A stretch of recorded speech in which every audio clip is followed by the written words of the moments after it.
Good morning. Sorry to keep you waiting. I was getting further updates. I spoke with Governor Hochul of New York and Governor Murphy of New Jersey, and I plan to speak with Governor Wolf of Pennsylvania after last night's devastating storm and floods from Hurricane Ida, the fifth largest hurricane in our history. Record rain fell in these states. New York recorded more rain yesterday, the first day of September, than it usually sees the entire month of September. We saw more than 3 inches of rain per hour fall in Central Park. The United States National Weather Service issued a flood emergency in Manhattan, Brooklyn, Queens, the Bronx, Staten Island, and parts of Long Island last night. This is the first time that such a warning has ever been issued for the city. People were trapped in the subways, but the heroic men and women of the New York Fire Department rescued all of them. They were trapped. We're seeing the same story of devastation and heroism across New Jersey and Pennsylvania as well. For now, 11 people in New York and New Jersey died because of the storm. And I want to express my heartfelt thanks to all the first responders and everyone who's been working through the night and well into the morning to save lives and get power back. There's a lot of damage.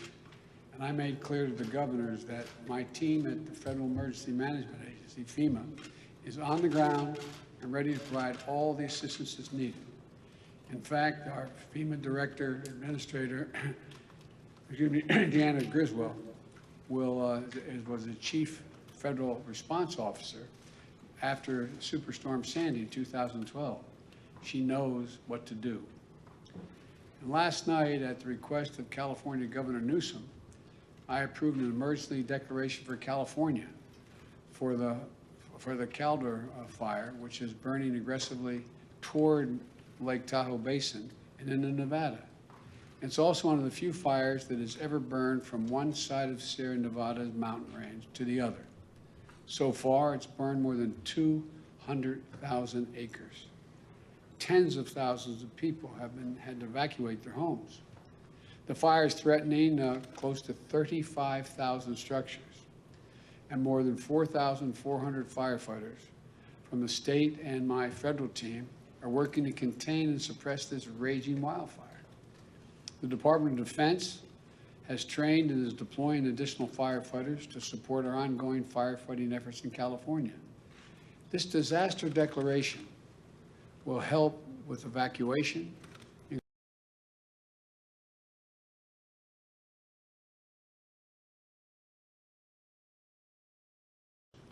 Their courage is astounding. And there's some of the more than 4,400 firefighters from the state and my federal team are working to contain and suppress this raging wildfire. The department is updating our efforts to help millions of Americans down south recover and rebuild from Hurricane Ida. We've been monitoring this hurricane closely and the devastation it's caused. To date, 6 deaths. About 1 million homes without power in Louisiana and Mississippi.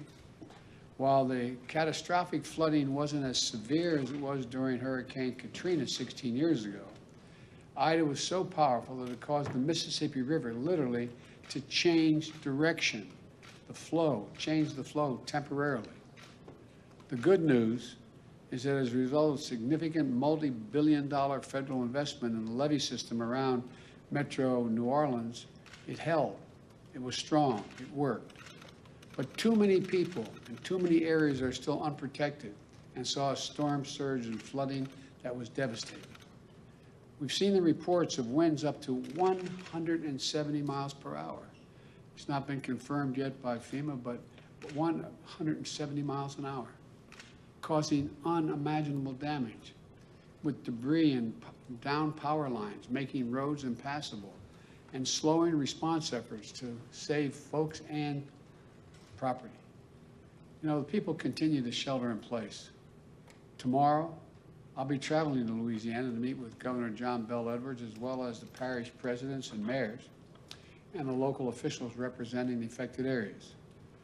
Governor Edwards encouraged me to come and assured me that my visit will not disrupt recovery efforts on the ground. That's what I wanted to be sure of. My message to everyone affected is we're all in this together. The nation is here to help. That's the message I've been making clear to the mayors, governors, energy and utility leaders in the region who my administration has been working closely with over the past few days. Working with governors in the area, even before Ida made landfall, I issued emergency declarations for Louisiana and Mississippi to help us respond quickly.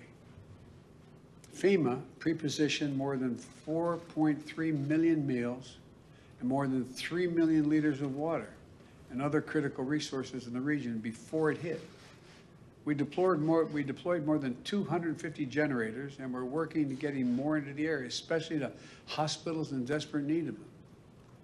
The Department of Health and Human Services deployed a 250-bed federal medical shelter in New Orleans and 5 medical assistance teams available throughout the state.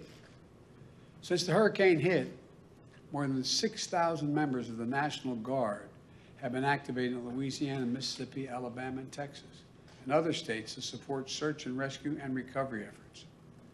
For those who have lost their homes, states have been working with the American Red Cross to open almost 50 shelters across the Gulf Coast. We know that there is much to be done in this response on our part. We need to get power restored. We need to get more food, fuel, and water deployed. I get hourly updates on the progress from FEMA well into the night, and we'll be working around the clock until the critical needs of the region are fully met, and we will meet them. Even as we tackle the core elements of the disaster response, we're also deploying new tools to help speed this recovery, things that have not been used very much in prior hurricane responses. Working with private companies that own and operate the lifeline infrastructure, like electricity and communications. We've used the latest technology to accelerate restoration of power and cell phone service. It's beginning to get back up, but there's a long way to go. For example, to minimize the amount of time it will take to get the power back to everyone, I've directed the Federal Aviation Commission, the FAA, to authorize the use of surveillance drones to assess Ida's damage to energy infrastructure, while ensuring those flights do not disrupt aerial search and rescue missions. Likewise, I've asked the Pentagon, the Department of Homeland Security, and the Department of Energy to immediately make available any satellite imagery they can help provide in assessing the extent of the damage. Drones and satellites can make the work faster by getting to the places that are most desperately in need. They can identify where the lines are down, map the damage, help get the transmission lines back up and running in all the parishes. But people, hard-working people, do the complicated and dangerous work. There are more than 25,000 linemen and clearance crews from 32 states and the District of Columbia racing to restore power. In Alabama, 2 have died on the job. This is complicated and really dangerous work, but we're moving as fast as humanly possible to get it done. It's important to know that the region hit by Ida is the key center of our nation's oil production and refining infrastructure. That's why we're not waiting to assess the full impact of the storm is going to have on oil production and refineries. We're moving already, quickly, to increase the availability of gas and easing the pressure on gas prices around the country. I've directed the Secretary of Energy, Jennifer Granholm, to use all of the tools at her disposal, including using the Strategic Petroleum Reserve to keep gas flowing to the pumps. In order to get critical supplies to the region to beat the pandemic, I directed the Department of Transportation to renew an energy declaration to provide flexibility on how many hours a truck driver can drive. Most people don't know there's a limitation on the number of hours you can be on the road. The Transportation Department is broadening that emergency declaration to include transportation of gasoline and other types of fuel as well, in addition to medical supplies and food. In addition, the Environmental Protection Agency has approved emergency waivers for Louisiana and Mississippi that will expand the supply of gasoline that can be sold in those states and increase availability at such a critical time. These actions should help reduce the risk of gas shortages and price increases as a result of the hurricane. We also know a lot of people lost cell phone service because their particular carrier's tower went down or got damaged. A few days ago, I asked the Federal Communications Commission, the FCC, and my White House team to work with the cell phone companies to allow customers to use roaming services. So that means that folks in the area should be able to get a signal no matter what carrier they're in. If their one carrier's down, they can roam and use another carrier they're not part of, they're not signed up with. Just think of the sons and the daughters, and the moms and dads, the loved ones trying to reach each other, and the feeling of fear, maybe something happened. And it's just because they can't, the cell phone's not working. Think of the millions of people reaching out for help. This is important and it's critical. Now, a lot of private companies and public entities are doing their part.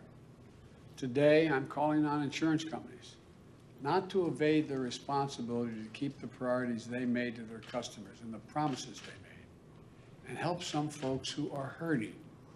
Here's the deal. FEMA is providing critical need assistance, for example, to help with a hotel bill you racked up because you couldn't stay in your home during the hurricane. The Department of Housing and Urban Affairs, HUD, is also offering assistance to families in impacted areas.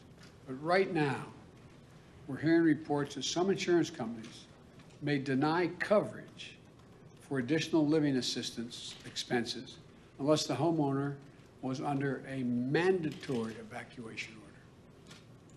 So people pay their insurance premiums. They're supposed to get payments from their insurance companies for relocation costs.